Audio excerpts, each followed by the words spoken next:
Nós estamos estudando parábolas, e parábolas, como eu acho que já ficou claro desde a primeira mensagem, não são apenas histórias, são muito mais do que histórias. Há muita profundidade nas parábolas de Jesus. Há muita coisa, e as parábolas têm tanta coisa que você pode ler uma vez e você vai aprender alguma coisa, ler a segunda vez, vai aprender mais coisa, ler a terceira vez. As parábolas são ricas, porque sempre que você lê alguma coisa nova, você vai aprendendo. E a parábola de hoje é uma parábola especial. Antes, eu quero dizer uma coisa que é importante. A parábola de hoje, nós já comentamos algumas coisas sobre ela, sobre essa parábola aqui várias vezes. Então, ela não é uma parábola nova para quem já está acostumado à caminhada dessa igreja. No entanto, ela é uma daquelas parábolas e passagens da Bíblia que pelo menos uma vez por ano você tem que voltar para relembrar algumas coisas importantes. Por quê? Porque embora sejam coisas até óbvias para muitos cristãos, são daquelas coisas óbvias que a gente vai esquecendo. São daquelas coisas elementares da vida que a gente vai deixando para trás. Então, a palavra que Deus tem para nós hoje, através do texto de Lucas, que nós vamos ver daqui a pouco, é importante para relembrar e solidificar algumas coisas fundamentais na vida de qualquer cristão. Tenha ele um dia de cristianismo, tenha ele 50 anos de cristianismo. O texto de hoje, se você quiser acompanhar na sua Bíblia, está em Lucas 7, do versículo 36 ao versículo 50.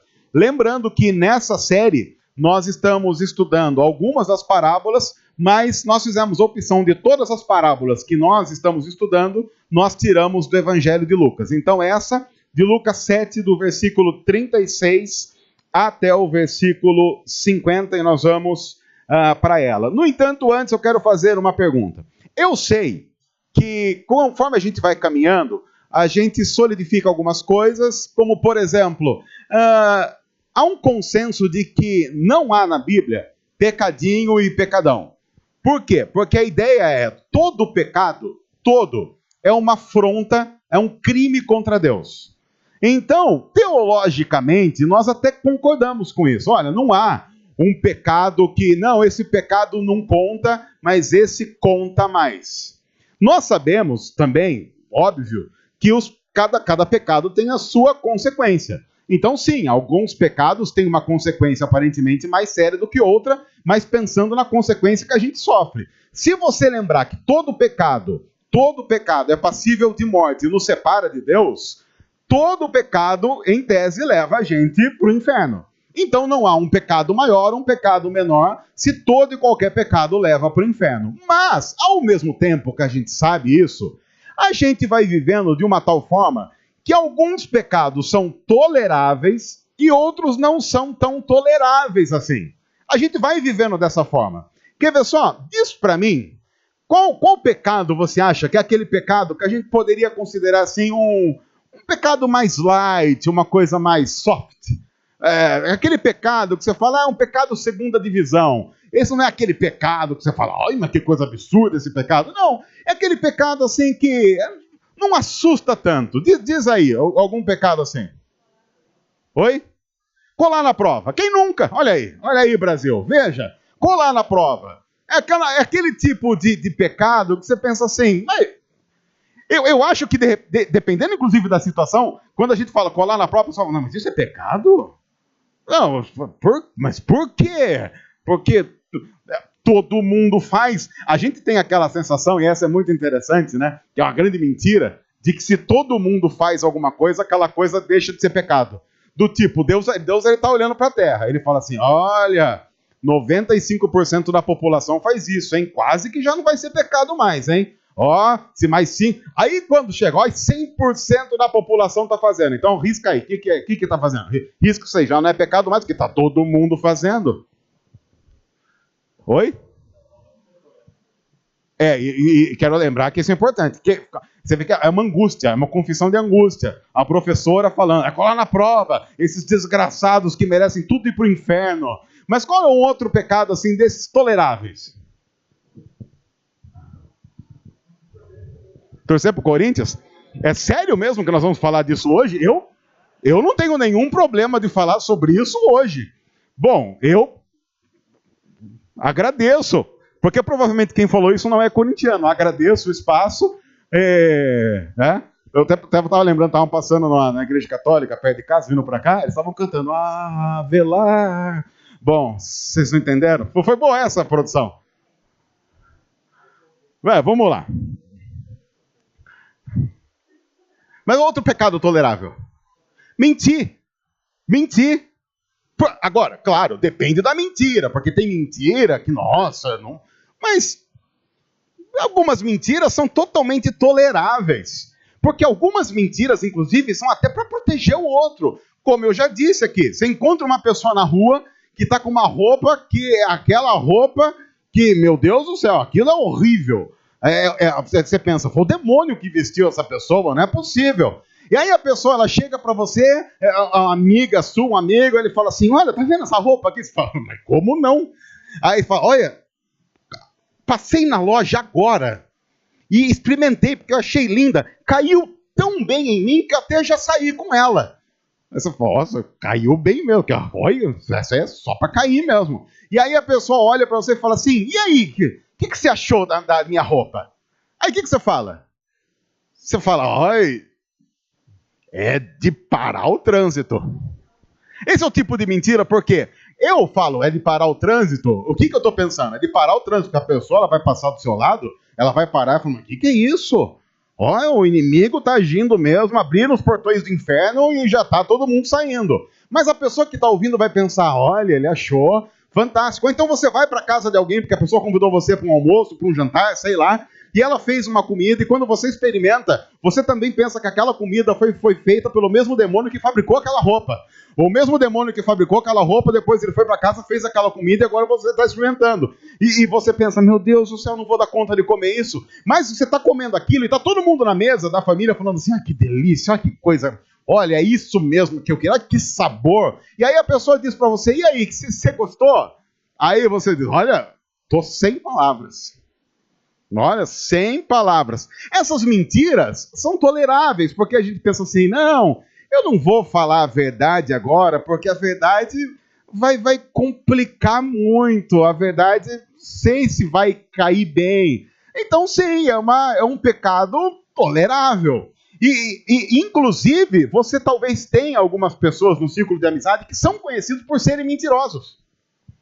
E que você aceita muito bem no círculo de amizade e até prefere que a pessoa esteja, porque ele anima o ambiente. Ele senta, ele conta tanta mentira, mas falando que é verdade, todo mundo sabe que é mentira, que fica até ali pitoresco. Você fala, olha, é legal ter ele aqui, porque é tão mentiroso que até anima o ambiente.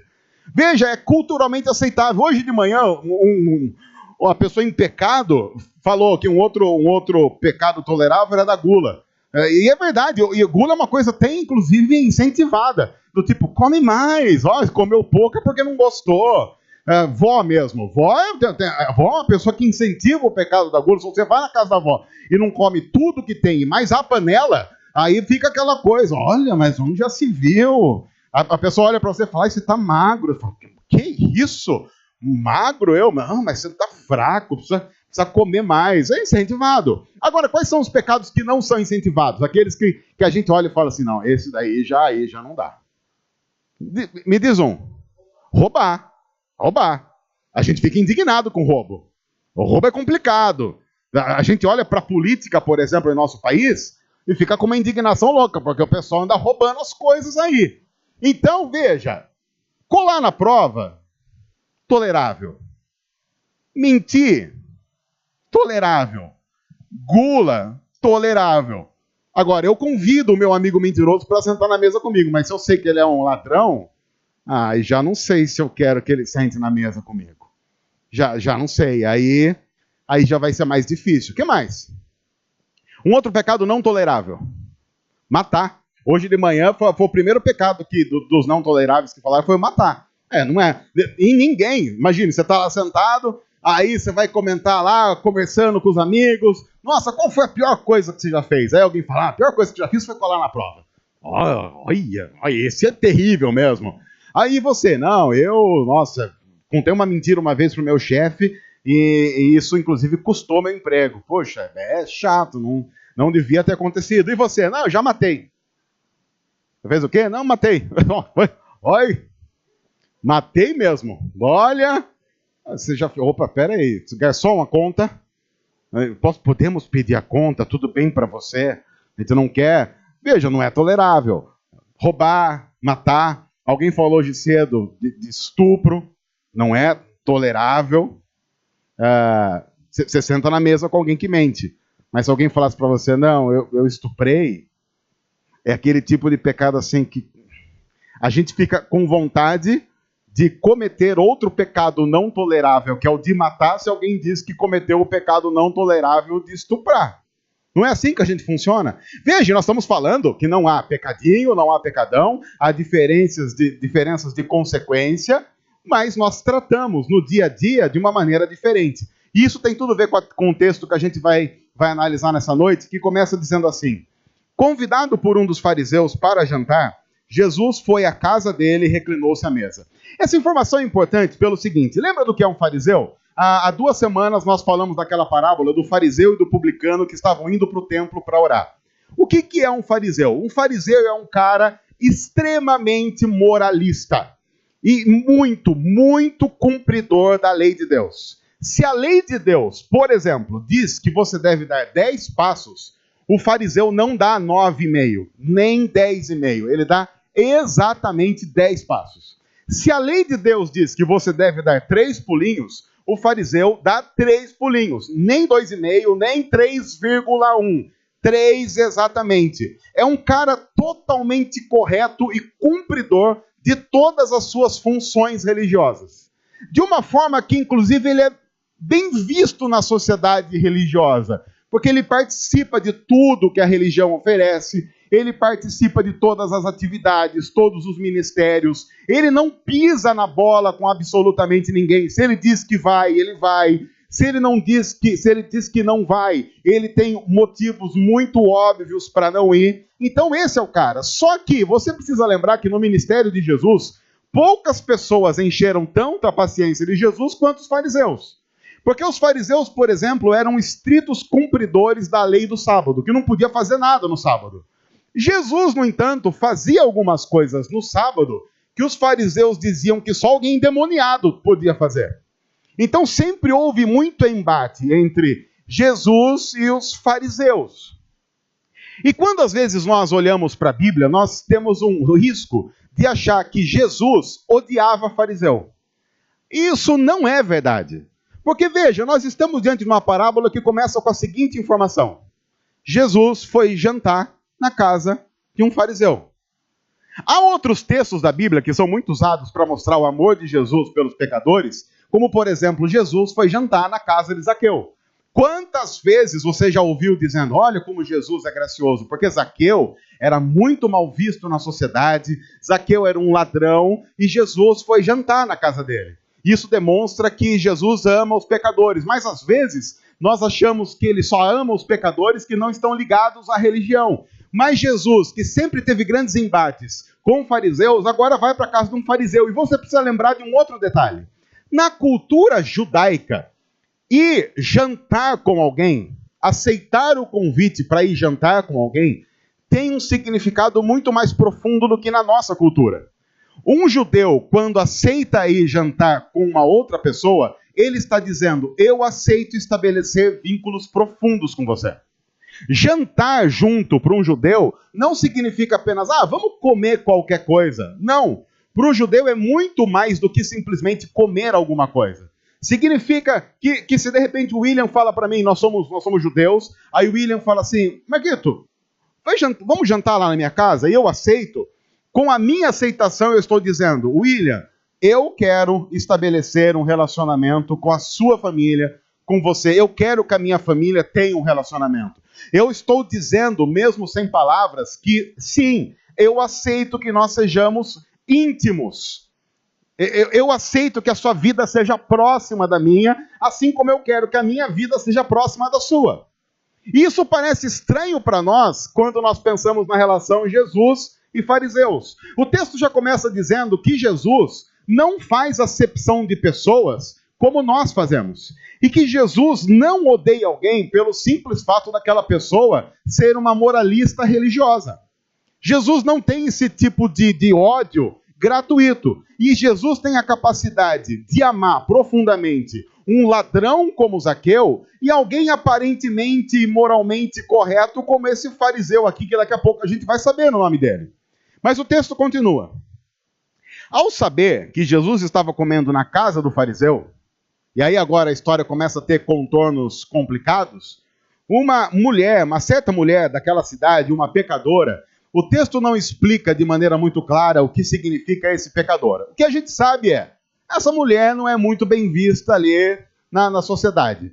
As pessoas olham para essa mulher de canto de olho porque ela é uma pecadora, seja lá o que nesse contexto a palavra pecadora signifique. E essa mulher então trouxe um frasco de alabastro com perfume. Então você tem uma mulher entrando num recinto de pessoas sérias, religiosas, com um frasco de perfume. E ela se colocou atrás de Jesus a seus pés. Lembre-se que a ceia, num contexto judaico, é diferente do que a gente geralmente vê. Lembra daquele quadro, A Última Ceia? Não era assim. Porque essa coisa de mesa alta não é daquela cultura. Como é que era naquela cultura? A mesa ficava 20, 30 centímetros do chão e as pessoas se deitavam para comer. Não tinha cadeira para sentar. Então eles se deitavam, apoiando o corpo com um braço ou com uma das mãos e com a outra se servindo da mesa.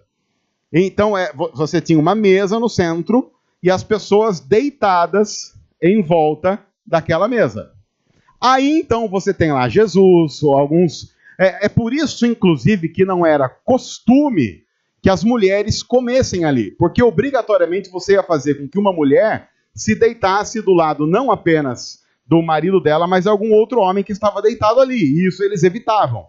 Então, mulheres não eram bem vistas nesse momento de ceia que só os homens participavam.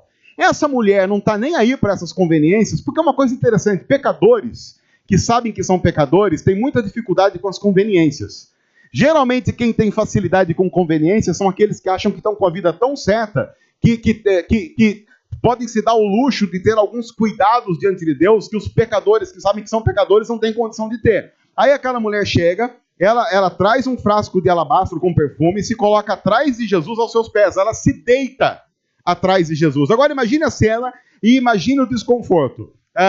Imagine que nós estamos aqui reunidos. Tá o William aqui, eu vou pegar o William como exemplo, porque ele está aqui sozinho só para não dar... Aí imagine que nós estamos aqui, aí entra uma mulher por essa porta, uma mulher que você sabe que não é muito bem vista na cidade, aí ela se deita aqui aos pés do William e começa a chorar e a molhar os pés do William com as suas lágrimas. Por quê? Porque o que um judeu fazia ao chegar numa casa? Ele tirava a sandália. Sempre na porta de uma casa havia uma bacia e uma toalha, uma bacia com água e uma toalha, que era para que você lavasse os seus pés. Por exemplo, quando Jesus faz o lava-pés dos discípulos, ele apenas foi até a porta, pegou uma vasilha que estava lá, uma toalha que já estava lá, e fez o que era geralmente um trabalho reservado a um escravo ou algum servo de baixo escalão. E aí, então, aquela mulher não pega a vasilha com água, não pega a toalha, mas ela começa a lavar os pés de Jesus com as suas lágrimas. E tem uma outra coisa. Ela depois enxuga os seus pés com os cabelos. Para nós, essa informação não é tão pesada como é para alguém que está ali na hora. Por quê? Porque para enxugar os pés de Jesus com os cabelos, o que aquela mulher teve que fazer? Ela teve que soltar os cabelos. E soltar os cabelos era uma coisa que uma mulher, naquela cultura, não faria em público de jeito nenhum. Porque soltar os cabelos era algo reservado ao quarto nupcial. Uma mulher soltava os seus cabelos para o seu marido. Em público, ela escondia o cabelo, ela prendia e escondia o cabelo. Então nós temos uma mulher fazendo em público, numa sala, no meio de um jantar, algo que em tese está reservado para ser feito apenas num quarto com o seu marido. E isso, óbvio, está gerando um sentimento do tipo, caramba, o que está acontecendo aqui? Depois que ela enxugou com os cabelos, beijou os pés de Jesus, e não adianta você dizer assim, não, eu se eu tivesse lá acharia normal. A gente não acharia normal. A gente não acharia normal se uma mulher entrasse aqui e começasse a fazer a mesma coisa com os pés do William aí. Nem ninguém. E no máximo ia falar assim, William, o que é isso? O que é isso? Você dá um jeito aí, homem. Imagine se você, minha irmã, está aqui e uma mulher chega aqui na igreja e começa a fazer isso no pé do seu marido. O que você faz? Você não faz nada. Você fala, não, deixa. Vamos lá, que a irmã abençoada aí, deixa. A maioria das mulheres vai dar um chute na cara da sujeita para sair. O que é isso?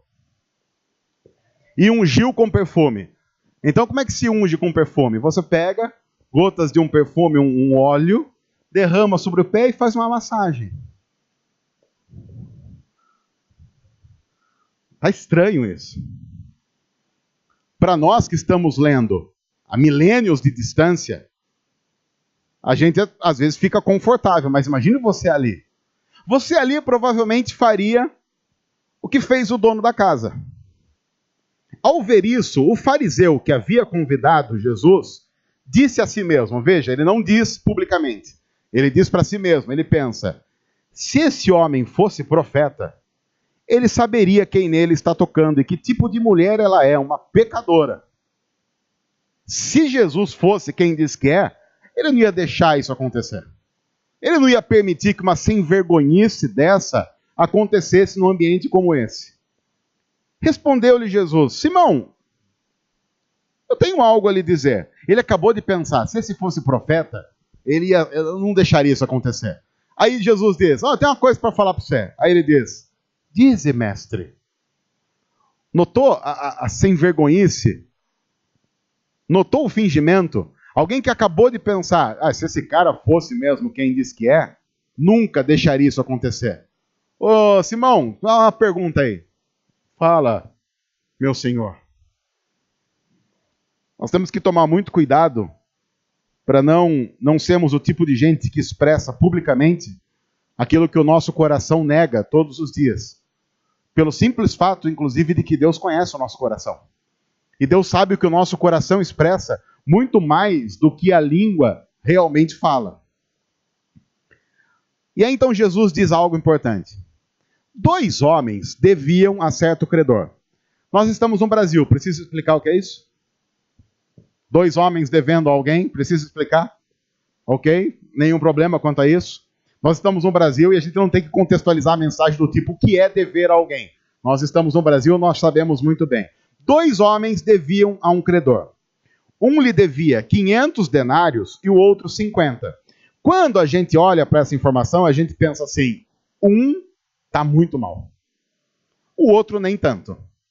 É essa a primeira sensação que a gente tem, porque o texto diz, olha, um deve 500 e o outro 50. Agora pensa, o denário é o pagamento diário de um trabalhador braçal. Então significa assim, temos aqui o Job e temos aqui o Alex. Então eles são trabalhadores e eles trabalham na mesma área, então é determinado que o Job ganha 100 por dia e o Alex ganha 100 por dia.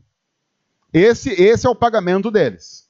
Nem mais, nem menos. Só que o texto diz assim, o Job devia 500 denários. O que significava dizer que para pagar a dívida que ele tinha com o credor, ele tinha que trabalhar 500 dias só para pagar a dívida. Aí você pensa, 500 dias úteis, vamos fazer uma conta aí rápida. Quase 2 anos, imagine. Alguém aqui imagina que o Job vai pagar? Ele tem que trabalhar 2 anos só para pagar a dívida comigo. É aquele tipo de dívida que você fala assim, não tem jeito, acabou, não vai pagar. Mas aí a gente olha para o Alex e o Alex deve 50 denários, ou seja, 50 dias de trabalho. Aí você pode pensar assim, mas aí já dá para pagar. A pergunta é, como? 50 dias úteis de trabalho dá quanto? 2 meses. Vamos chutar 2 meses? Significa então que o Alex teria, se ele estivesse devendo 50 denários para mim, trabalhar 50 dias só para mim. 50 dias. Aí você diz, não, mas tudo bem, daí ele pagaria a dívida. Ah, é? Mas esses 50 dias, a vida dele parou? A família dele parou de comer? Ele parou de morar? Ele parou de se vestir? Ele parou de ir para a farmácia? Não! Todas as outras coisas continuaram acontecendo normalmente. O que significa dizer que alguém que deve 50 dias de trabalho de maneira integral também não ia ter condição de pagar. E é exatamente essa informação que o texto diz. O texto diz, 2 homens deviam uma quantia, um 500, outro 50. Só que nenhum dos 2 tinha como pagar a dívida. Essa informação pode ser estranha para a gente, mas para quem está ouvindo o texto e Jesus ouvindo essa história diz, não, isso é muito óbvio. Porque sim, se alguém chegou a dever 50 dias úteis de trabalho para alguém, ele só vai rolar a dívida. E ele vai começar a dever 50 dias de trabalho para um, mais 5 para outro, depois mais 2 para aquele, mais 10 para aquele, até que vai chegar um tempo em que ele vai estar devendo 2.000, 3.000 denários. Porque provavelmente o Job só está devendo 500 denários porque ele começou com 1 denário, 2. Ninguém começa devendo 500 denários de um dia para o outro. Você começa devagar e aquilo vai rolando de uma tal forma que chega uma hora que você olha e diz, não dá mais. Então, Jesus diz, o credor perdoou os 2. O credor perdoou os 2. Então, Simão, qual deles você acha que vai amar mais o credor? O que teve a dívida de 500 perdoado ou o que teve a dívida de 50 perdoado? Simão então respondeu, eu suponho que aquele a quem foi perdoada a dívida maior. Você está certo. Você julgou bem. É verdade. Agora, antes da gente continuar, algumas perguntas importantes. Quanto você acha que se fôssemos fazer contabilidade de pecado, você deve para Deus? Se a gente fosse fazer uma contabilidade rasa, básica, quanto você acha que deveria para Deus? A gente poderia fazer uma matemática mais ou menos assim. O dia em que você não pecou na sua vida, contabiliza como dia positivo na conta. Então você coloca mais 1. Então olha só, qualquer dia da sua vida que você não pecou, nas 24 horas, você põe mais 1. O dia que você pecou, você coloca menos 1. Tá ok? Vamos fazer essa conta. Quanto você acha aí que está devendo? Para cada dia que não pecou, mais 1. Para cada dia que pecou, menos 1. E aí? Você acha que está... Quem acha aqui que está devendo mais de 10 milhões?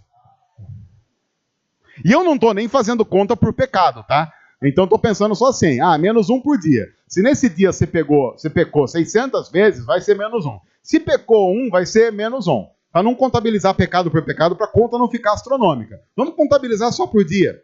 Quanto você acha que deve para Deus? Você concordaria comigo que talvez seria uma conta fácil de fazer? Era apenas só pegar o número de dias que você viveu até agora e colocar tudo menos 1? Se fôssemos fazer essa conta?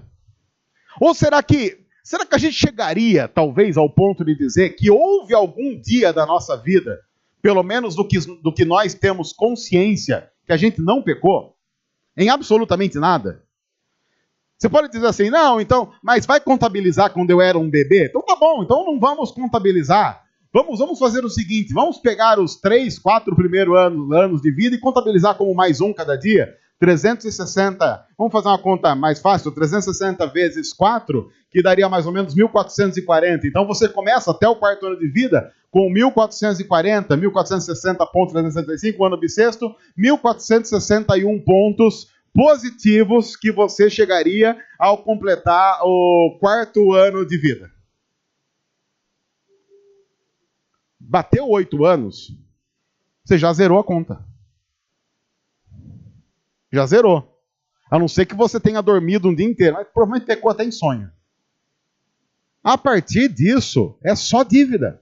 E o problema disso é que a Bíblia diz que o pecado, seja ele qual for, é um crime que nós cometemos contra Deus. Porque Deus diz na Bíblia que o pecado o ofende. Deus estabeleceu que o pecado é uma ofensa contra ele. Por isso que quando nós pecamos, nós não pecamos apenas contra o outro. Nós pecamos contra Deus. Davi diz isso num dos salmos. Ele diz, eu pequei e pequei contra o Senhor somente. Mesmo que no caso que ele está citando tenha sido um adultério. Sim, ele tem problemas com o marido que foi traído. Mas imagine o problema que ele tem com Deus. Ele tem consciência disso. Porque Davi basicamente está dizendo, eu consigo sentar e conversar com o marido traído e talvez a gente chegue em um acordo de como é que eu posso compensar isso. Mas com Deus, o que eu posso fazer para Deus de uma tal forma que eu apresente o meu pecado e diga, mas Deus, o Senhor não pode levar isso em consideração, porque veja, eu tenho uma série de atenuantes, eu não tenho atenuantes. Tem uma música lá do cancioneiro popular, muito admirado aqui pelas pessoas do backstage aqui. Agradecer os 3 lá de cima que os abençoaram. Como é que chama a música? Eu nunca sei como é que chama essa desgraça. Que começa lá com meu pai foi peão, minha mãe solidão. Como é que chama? Romaria, isso mesmo, Romaria. A música Romaria. Já fizemos uma festa que tocou Romaria. Foi um estrondo. Se você está nos assistindo e não entende isso, coloca nos comentários que a gente explica. Bom, no meio da música Romaria lá, aí tem uma parte que o cara fala assim, e como eu não sei rezar, eu só queria mostrar o meu olhar. A ideia é, como eu não sei dizer palavras pedindo perdão, eu só vim mostrar para o Senhor o meu olhar. Que é exatamente o que os nossos filhos fazem para a gente, quando fala uma besteira e sabe que vai ser penalizado, faz aquela cara de gato do gato de botas. Tá ligado aquela face do gato de botas, o tipo... Gente, essa é uma música que acha que Deus é idiota, né? Porque imagina, Deus sabe tudo que eu fiz, e eu não sei nem explicar... E eu também sei que eu fiz tanta besteira que eu não consigo nem explicar com palavras. Mas eu trago o meu olhar tão consternado que Deus vai olhar e vai falar assim, oi, esse a gente não pode mandar pro inferno, né? Porque imagine o céu sem esse olharzinho. Olha que cuti. Olha, esse é o queridão do pai, hein? Esse daí, ó. O que a gente acha que Deus é um tonto? Tipo, como eu não sei rezar, eu só queria mostrar o meu olhar. Meu olhar. Davi diz, eu pequei contra o Senhor, é um crime contra o Senhor, eu mereço a morte. E se nós formos estabelecer o tamanho da nossa dívida com Deus, fica gigante. E aí então Simão diz, quem teve uma dívida maior perdoada vai amar mais. Você disse bem. Inclusive, então, Simão, quero dizer uma coisa. Em seguida, virou-se para a mulher e disse a Simão, você está vendo essa mulher? Pergunta retórica, porque todo mundo tinha visto. Eu entrei em sua casa e você não me deu água para lavar os pés. Essa, inclusive, era uma obrigação de quem estava recebendo. Era uma questão de educação. Se você chegasse na casa de um judeu e ele não oferecesse alguém para lavar os seus pés, ou ele mesmo lavasse os seus pés, ele estaria sendo extremamente indelicado, mal educado. Por quê? Porque na cultura judaica, receber alguém significa que você vai se colocar numa posição de servir aquela pessoa. Você vai reconhecer que naquele momento, aquela pessoa é mais importante que você. E vai ser tratada na sua casa como alguém mais importante que você. Notem que isso, inclusive, é padrão até mesmo na nossa época. Mesmo na nossa cultura. Quando você recebe alguém na sua casa, você não trata a pessoa como se ela fosse mais importante que você? Faz ou não faz isso? A gente faz isso. Quer ver só? Quando vai alguém jantar na sua casa, uma pessoa de fora, não alguém que está lá todo dia, mas alguém que vai esporadicamente, que louça você coloca lá para comer? Você coloca o prato Duralex lá, que você come todo dia, aqueles que crente sabe disso, aqueles com marca de esmalte no fundo porque levou para acampamento para não perder? Os crentes mais antigos sabem do que eu estou falando, aqueles pratos Duralex com marca de esmalte que era para... porque se para a irmã lá não roubar, que ela fica de olho na minha vasilha. Aí ele marca lá com esmalte o nome lá. Já fez isso, né? O Manga já fez isso. Qual prato você coloca? Você coloca aquele prato do jogo de jantar que você ganhou quando casou. Que está tão guardado lá no fundo que a primeira coisa que você tem que fazer é lavar tudo, porque tá poeira, você abre e sai morcego voando naquela coisa. Você abre o jogo de jantar, acha alguma coisa que estava perdida lá há séculos. Tem um corpo ali dentro. Por quê? Porque você quer tratar bem aquela pessoa. Você quer dizer para aquela pessoa que ela é muito importante. E ela é tão importante que você quer dar o que é melhor seu para ela se sentir bem. Qual é a comida que você faz? Você não faz uma comida do dia a dia, você faz uma comida especial. De preferência, você pergunta para a pessoa o que ela gosta de comer ou faz uma pesquisa para saber o que a pessoa gosta de comer. Você oferece uma bebida legal, faz aquela sobremesa top. Aí Jesus diz, no entanto, Simão, eu cheguei na sua casa e você não ofereceu água para lavar os pés. Você está me tratando como se você fosse mais importante que eu. E esse é um dos grandes problemas daqueles que não acham que são tão perdoados por Deus assim. Eles começam a tratar Deus como igual. Eles começam a tratar Deus como um parça. Eles começam a tratar Deus como um chegado que, olha, nós estamos praticamente num pé de igualdade. Ela, porém, molhou os meus pés com as suas lágrimas e os enxugou com seus cabelos.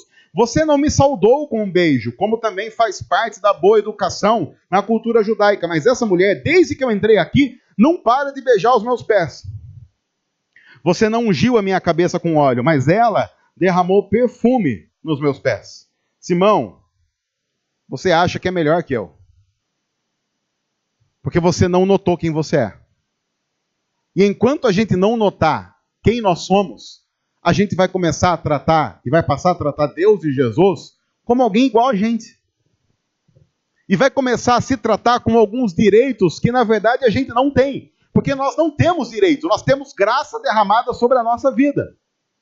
Portanto, eu lhe digo, os muitos pecados dela lhe foram perdoados, pelo que ela amou muito. Mas aquele a quem pouco foi perdoado, pouco ama. E eu quero dizer uma coisa sobre a igreja evangélica brasileira. A igreja evangélica brasileira está lotada de gente que acha que deve 50. E esse é um dos grandes males da igreja evangélica brasileira. A gente tem gente que cumpre tanto com as suas obrigações religiosas, que se for fazer contabilidade diante de Deus, ele vai fazer, eu acho que eu devo 50. Ele se identifica com um fariseu. Porque o que Jesus está dizendo? Simão, você é o cara que deve 50. E essa mulher aí deve 500. Só que tanto você como ela, Simão, tem que entender alguma coisa. Vocês não têm como pagar a dívida de vocês diante de Deus. Diante de Deus, se Deus não perdoar a dívida de vocês, os dois vão para o mesmo lugar. O problema, Simão, é que você está agindo como se isso não fosse verdade. Você está agindo como se conseguisse administrar a sua dívida com Deus. E ninguém consegue administrar a dívida com Deus. É por isso que Jesus morre na cruz para pagar o preço de todo o nosso pecado. Nós não temos como administrar um pecado sequer. Aliás, quem tenta administrar um pecado sequer sabe o quanto a gente vai entrando num buraco sem fim. A Bíblia diz que um abismo vai chamando outro abismo. A ideia é que algo que começa pequeno vai crescendo de uma tal forma que chega uma hora que você vê. A gente viu isso, a gente vê isso em nosso país. A barragem de Brumadinho, ela estoura, ela rompe de uma hora para outra? Claro que não. Há um processo de corrosão que estava acontecendo há muito tempo, mas que estava sendo devidamente administrado. Olha, tem um risco, mas esse risco aqui a gente administra. A gente coloca uma sirene para tocar em caso... E aí eles colocam uma sirene que vai tocar onde? No caminho da barragem. Aí o cara vai dar uma entrevista falando que a sirene tocou, mas ela tocou pouco porque logo ela foi engolida pela lama. Quer dizer, o que adianta? É a mesma coisa do que você... eu vou, minha casa, eu quero proteger minha casa, eu vou colocar lá um sistema de alarme. Vou colocar um sistema de alarme e beleza. Ok, vamos colocar o sistema de alarme. E aí você vai colocar onde o alarme? Vou colocar na casa do bandido. Mas por quê? Não, porque se tocar, vai tocar lá. Mas isso não faz sentido. Não, mas é isso que vai fazer. Gente que tenta administrar pecado fica com essa insanidade. A gente não tem condição de fazer isso. A gente não consegue fazer isso. Pense nos grandes pecados que atormentam a sua vida. Eles começaram muito pequenos. Eles não foram tratados no começo. E agora se tornaram um monstro. Simão, você não entendeu isso. E a igreja está cheia de gente agindo como Simão, tentando administrar os seus pecados de 50. Agora você quer ver uma igreja abençoada? É uma igreja com gente de 500.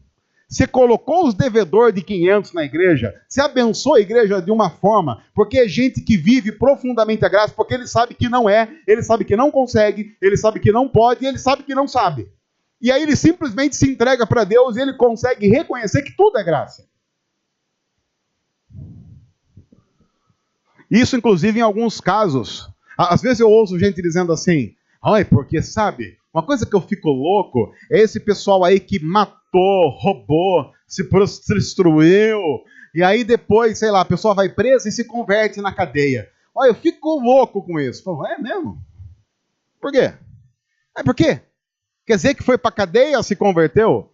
Porque, não sei se a pessoa sabe, se há uma coisa que tem bastante na cadeia, é um pessoal de igreja que vai lá fazer os cultos, vai lá pregar. É que às vezes o que acontece? Ele está na cela, aí o pessoal da igreja que vai lá convidar para ir para o culto. Porque às vezes ele morava vizinho de uma igreja, e os crentes da igreja passavam na frente da casa dele todo domingo, nunca convidaram ele, nunca foi. Mas aí ele foi preso, os crentes de lá convidam. Então, de repente, o pessoal da cadeia está fazendo o trabalho de evangelismo aí acaba se convertendo. Porque é engraçado, porque tem muito crente que odeia essa história de foi para a cadeia e se converte, mas olha para o texto do ladrão na cruz e acha lindo. O ladrão na cruz, ele não se converte na cadeia para sair depois, ele se converte na pena de morte, na execução da pena de morte. Foi até pior. Aí o cara fala, não consigo, essas coisas de que depois vai para a cadeia e se converte. Para mim tinha tudo que morrer. Ai, mas esse texto do ladrão da cruz é lindo, né? Como Jesus é maravilhoso. É Simão falando. Isso é frase de Simão, de que acha que não deve tanto. A gente precisa reconhecer que o cara que roubou, o cara que matou, o cara que estuprou, se não se encontram com Jesus, eles vão para o inferno. Exatamente para onde vai quem colou na prova e quem mentiu uma bobagemzinha qualquer. Porque segundo a Bíblia, se a Bíblia está correta, todos pecaram.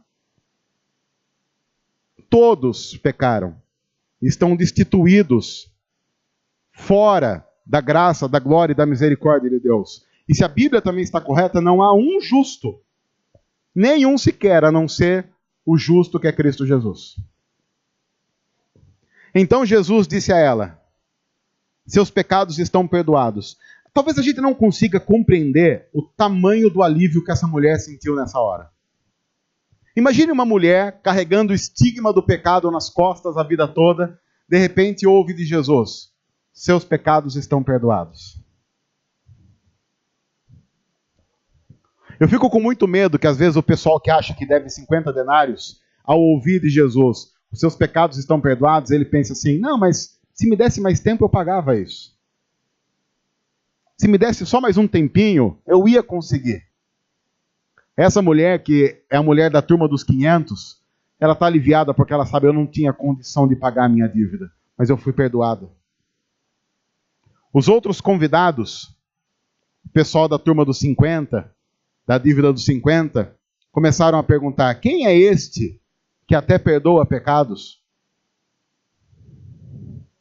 Porque será que precisa? Será que no caso dela funciona? Porque no meu funciona. Porque veja, gente para dever 500 tem que ser muito sem vergonha.